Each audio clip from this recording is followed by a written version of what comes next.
Today, it seems like everyone disagrees on everything political, from immigration enforcement to foreign policy to healthcare.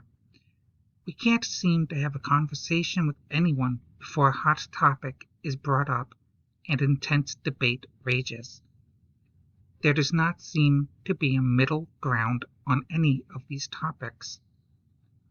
Yet, there was a time when people on opposing sides had been able to come together for discourses aimed at developing solutions in which all sides would participate. In fact, there was a time when the biggest political topic was who should vote and how, much like today.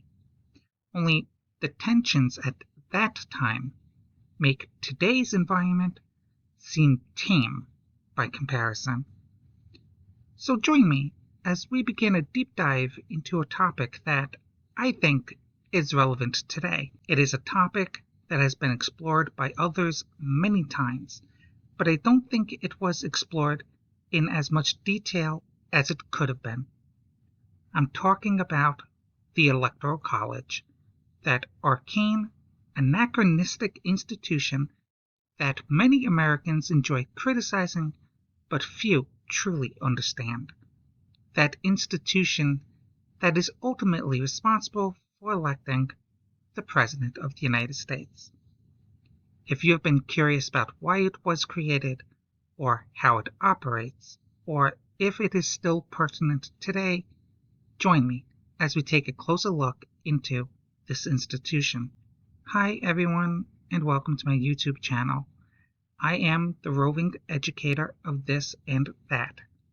Together, we will explore an array of topics, from history and geography to sports and cultural phenomena.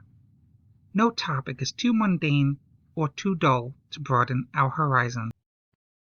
A former educator, I seek to share my expertise on a wide expanse of knowledge with those curious enough to seek new understanding or who wish to gain a little insight into the world in which we live.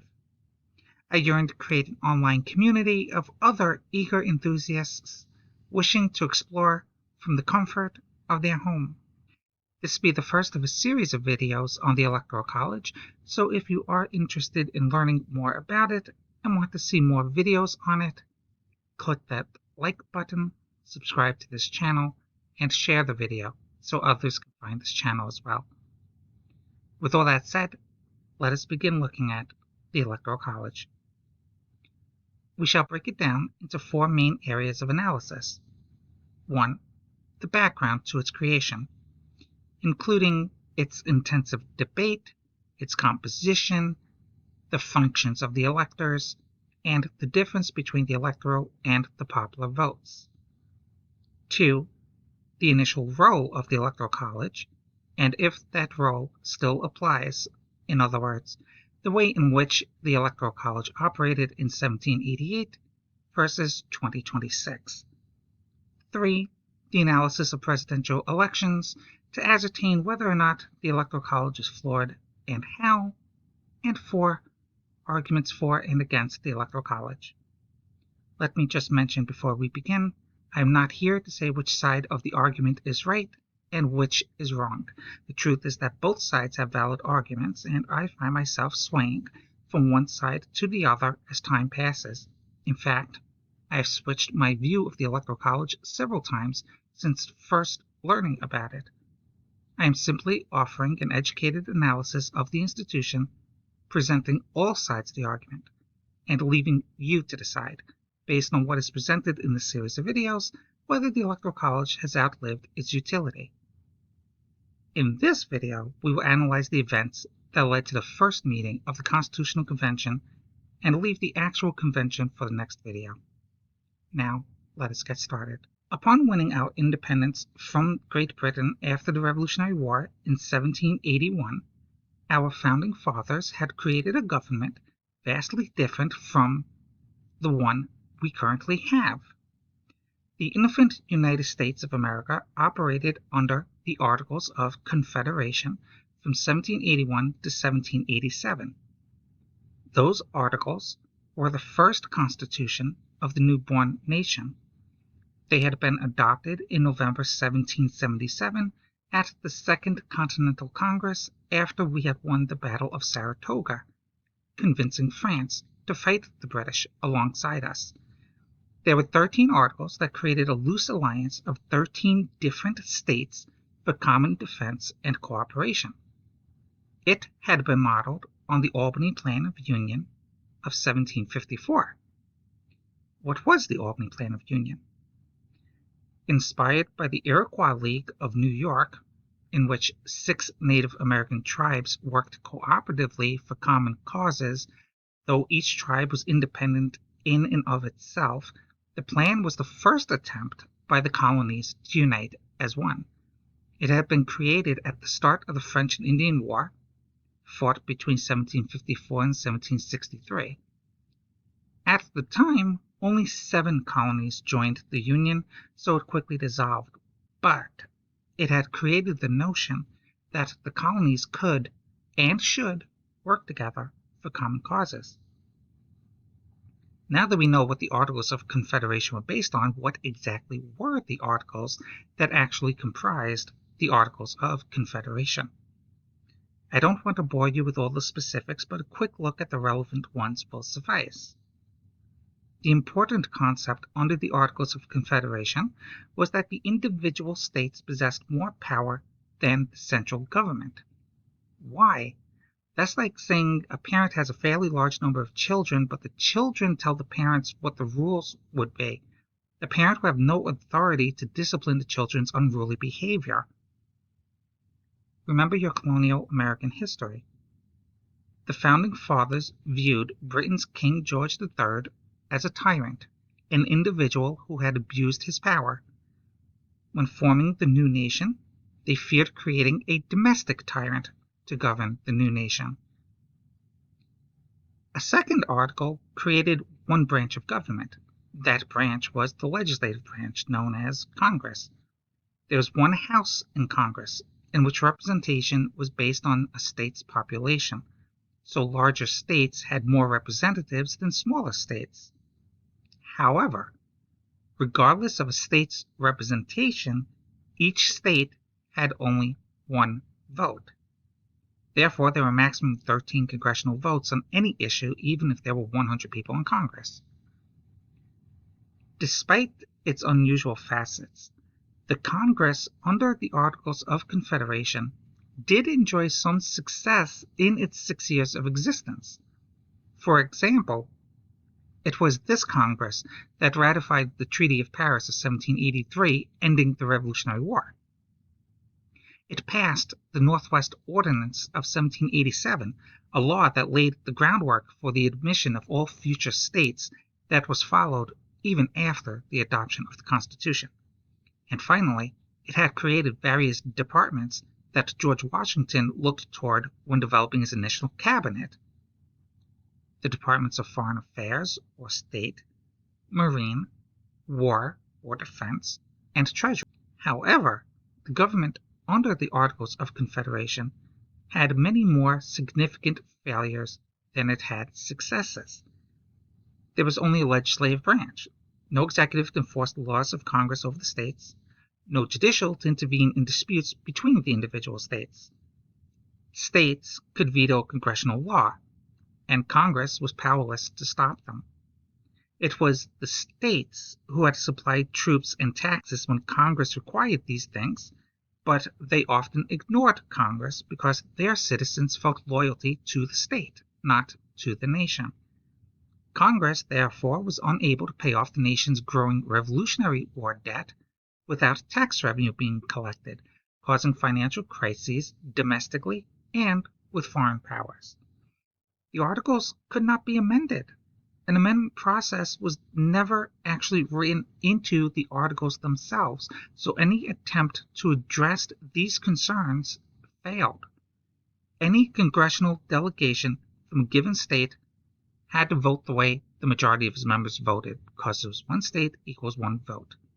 So if a state had, say, 15 delegates in Congress, with 7 favoring a measure and 8 opposing it, the state voted against the measure, even if a majority of the citizens wanted that measure. Because of all these reasons, the Founding Fathers felt it necessary to convene once more at the Pennsylvania State House in Philadelphia, starting on May 25, 1787.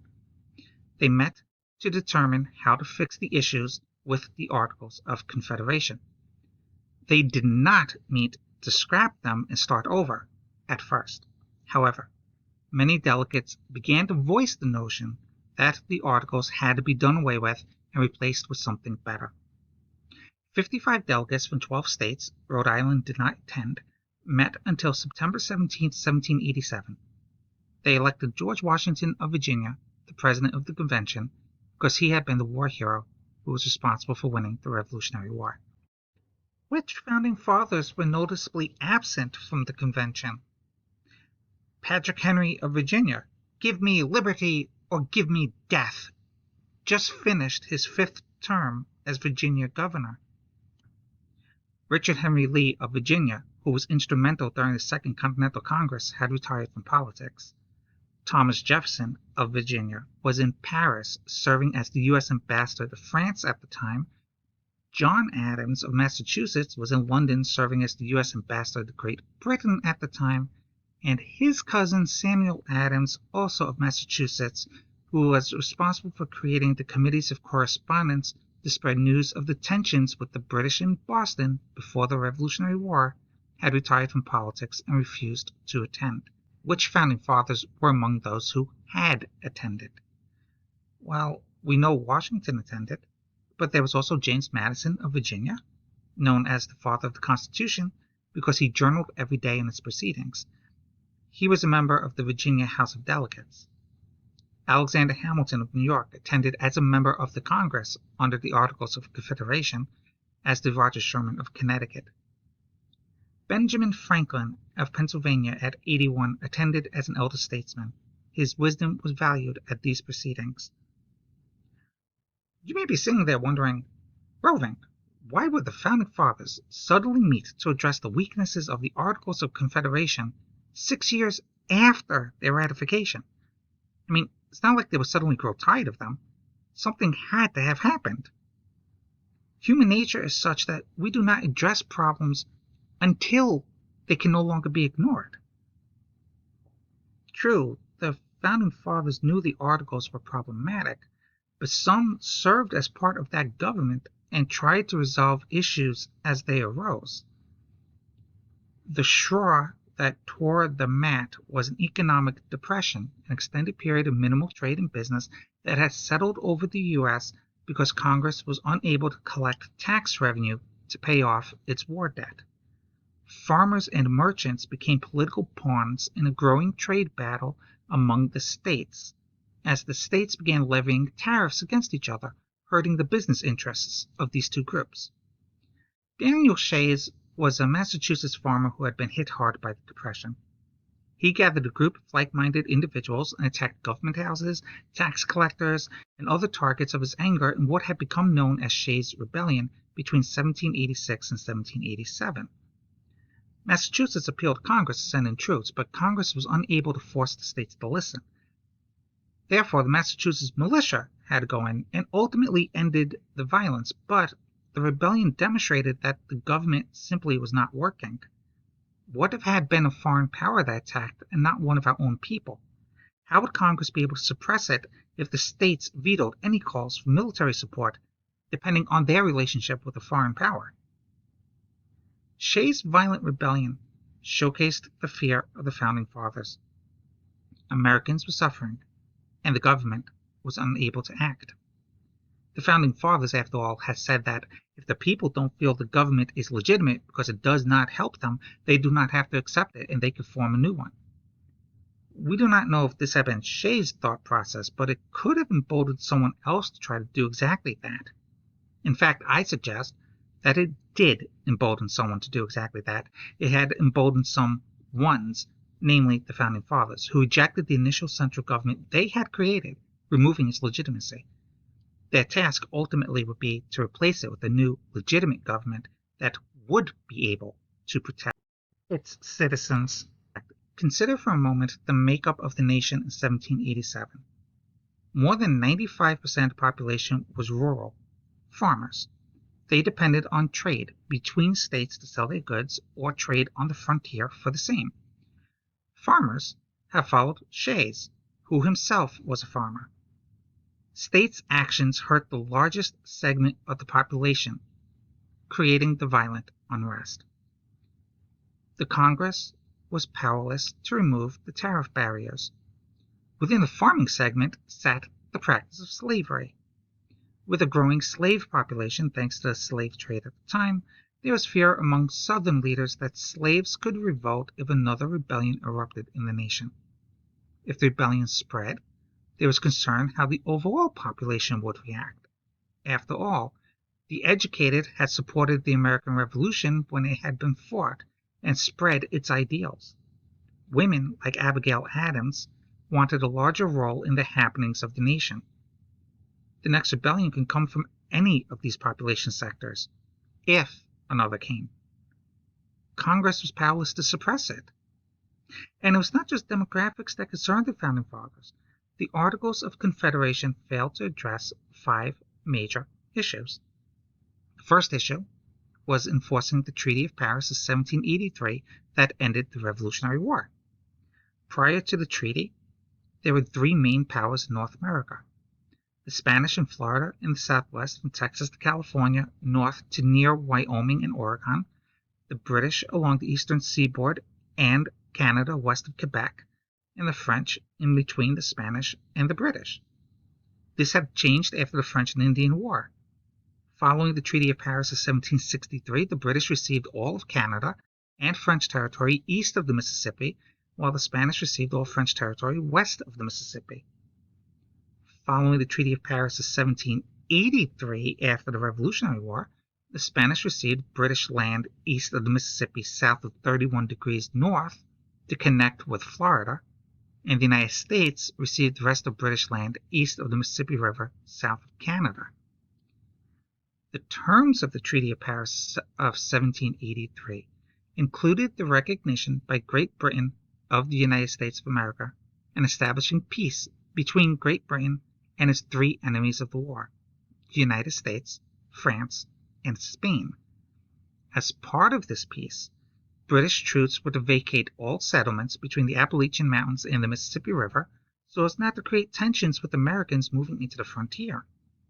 The United States would have free access to New Orleans, which was Spanish-owned at the time, and the United States would stop seizing Loyalist property or property belonging to those who had supported Great Britain during the Revolutionary War within its borders.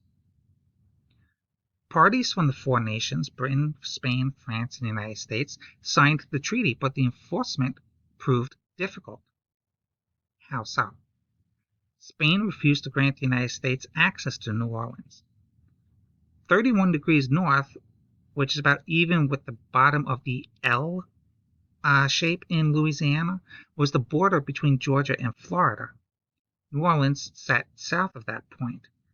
Spain did not enforce this latitude line as the border until the Pinckney Treaty of 1795 under the second administration of George Washington.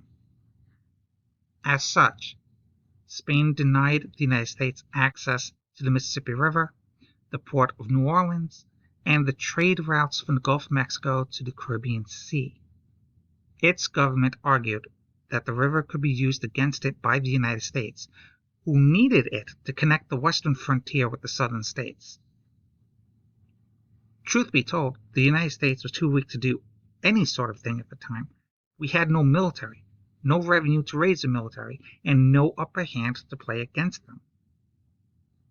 A major sticky point for the Congress under the Articles of Confederation was enforcing the withdrawal of British troops from Northwest Territory, which included present-day Ohio, Illinois, Indiana, Michigan, Wisconsin, and parts of Minnesota.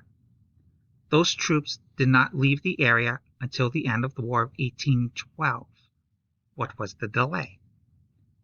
The United States government needed time to raise troops to enforce this provision. Without authority concentrated in Congress, states rejected this request time and again. and states refused to pay tax revenue to raise such troops. The troops the nation did have were veterans of the Revolutionary War, eager to return home, not engage in more tension with British soldiers and Native American tribes in the area.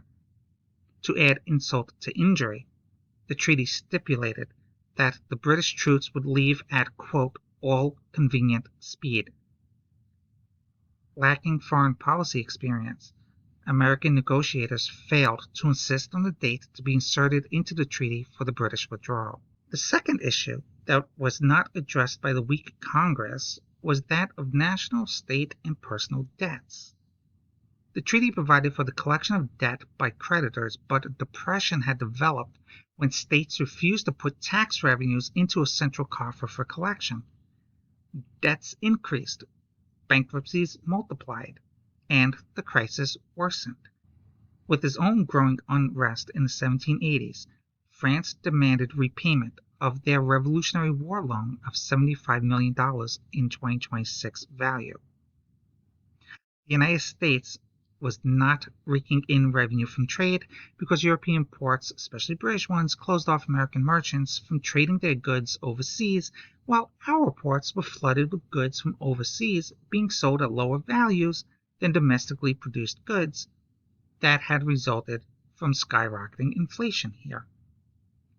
In addition, veterans were owed back pay, and they demanded it.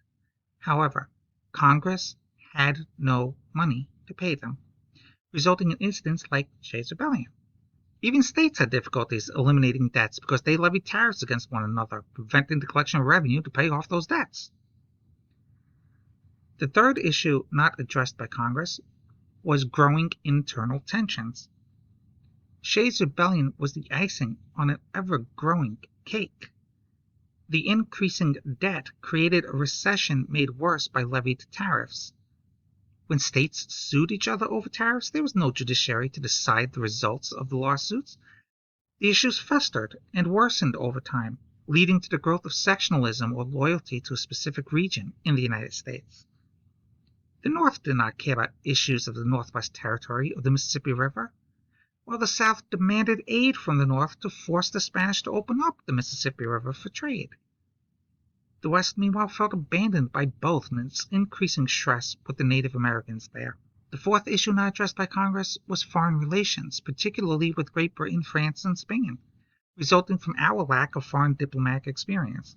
The lackadaisical approach of the British to withdraw from the Northwest Territory eventually led to that stipulation being ignored. The worsening American economy delayed our repayment to France, and as France became more violent internally on its way to its own revolution, we distanced ourselves from them.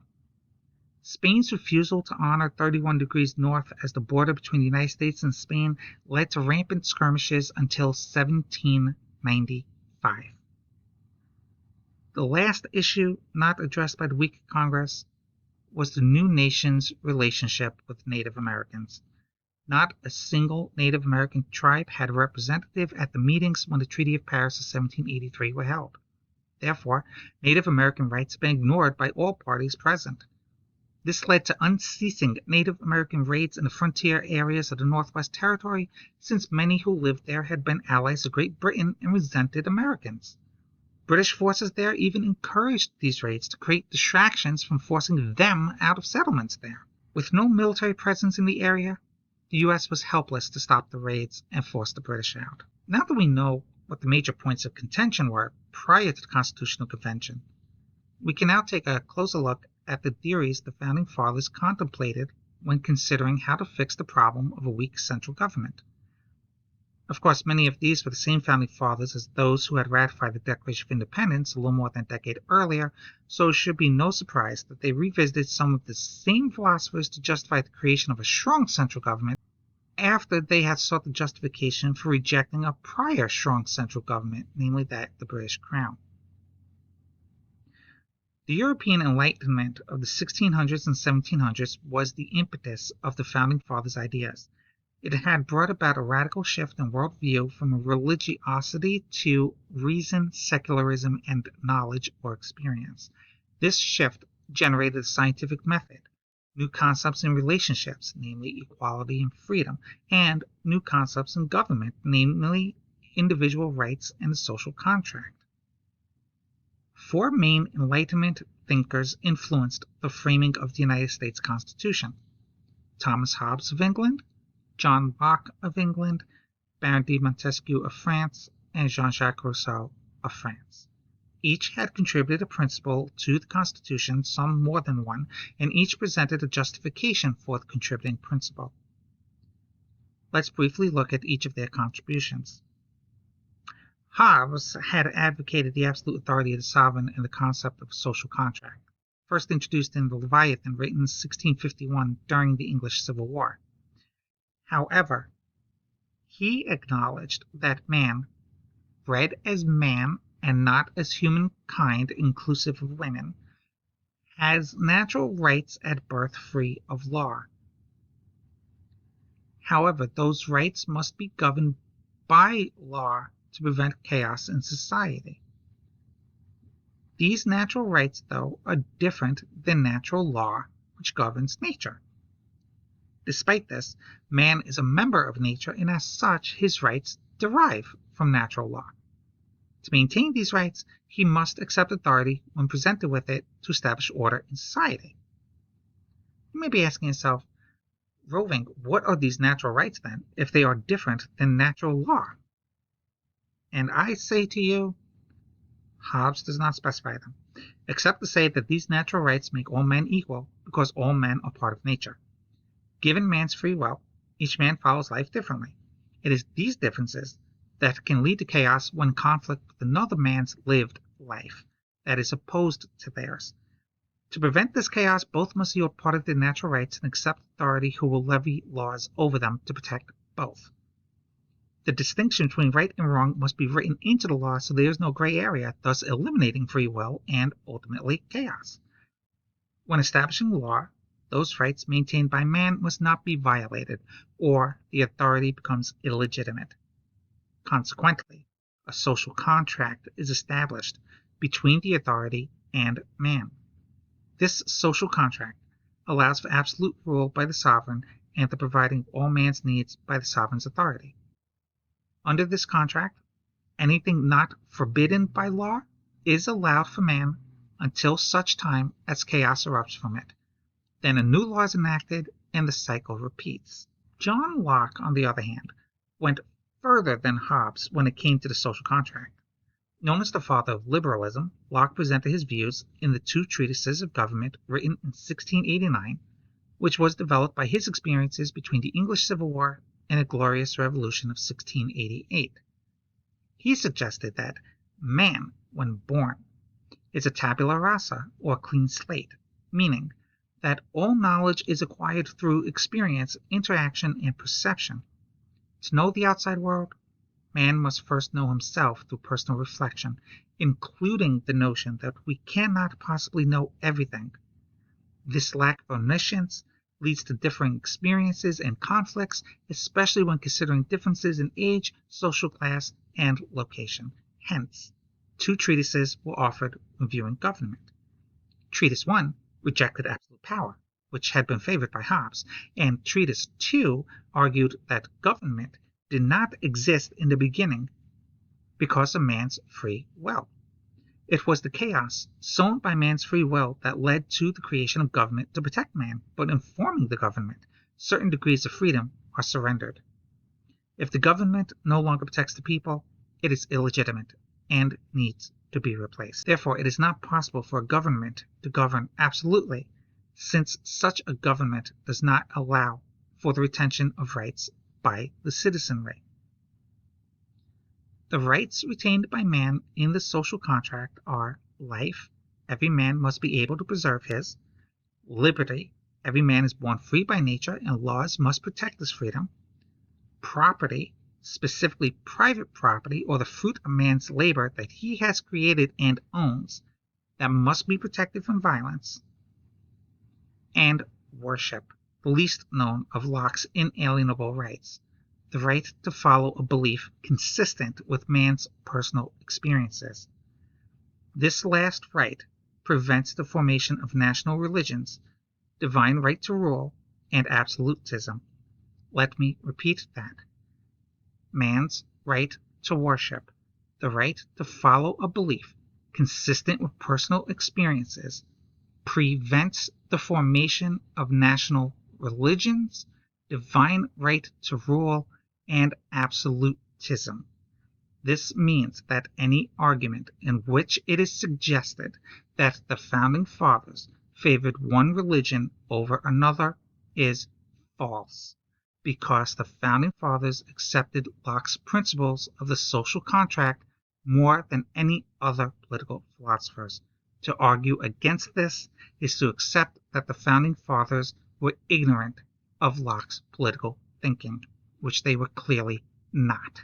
Baron de Montesquieu brought the concept of preserving liberty further by advocating for separation of powers. In The Spirit of Laws, written in 1748, he said there were 4 forms of government: democratic republican, that extends citizenship to a large number of people; aristocratic republican, that limits citizenship to a small number of people; monarchical, established through laws limiting the power of a sovereign; and despotic, that allowed for absolutism. Montesquieu, a citizen under the Sun King Louis XIV, felt that power had to be divided among an executive, a legislative, and a judicial branch or authority, like in ancient Rome, where 2 consuls checked each other's powers while enforcing laws passed by the Senate, representing the people of Rome, and whose enforcement was subject to the final decisions of the praetors charged with deciding the validity of the consul's actions and the Senate's laws. Only in this way, by checking each other, would such a government allow for the preservation of civil liberties. These civil liberties applied to everyone, even slaves who were born free in nature and breathe and eat like freed men. Therefore, slavery must be abolished for this system to thrive. The system also sustains itself through the passage of equitable laws as determined by the 3 branches. How? The government must be composed of citizens who decide the laws through the voices and actions of other citizens, serving as representatives sent to the government on their behalf. This suggests that a government that has only one branch, or all 3 consolidated in one institution, is unable to protect civil liberties. Rousseau proposed the concept of popular sovereignty for the citizenry. In the Social Contract, written in 1762, he said that man was born selfish like all other animals and created a division of labor when he realized that cooperation yielded larger results. This division of labor demonstrated that selfish desires and wants hurt those in the community because they prevent man from gaining access to other resources that he lacks. Division of labor benefits everyone. To protect his gains, he voluntarily cedes his rights to government in a social contract in exchange for laws protecting his rights. As long as government provides for this, it's legitimate. Since man, not government, is part of nature, man determines the law, leading to common interests among the people, as well as traditions, freedoms, and societal relationships. These are created by the general will of the people, or popular sovereignty. It is therefore the populace, or the sovereign, not the government authority. The government, thusly, must work within the parameters established by the people's will, not its own. So there you have it. The Founding Fathers knew that the initial government was deeply flawed and needed to be reworked.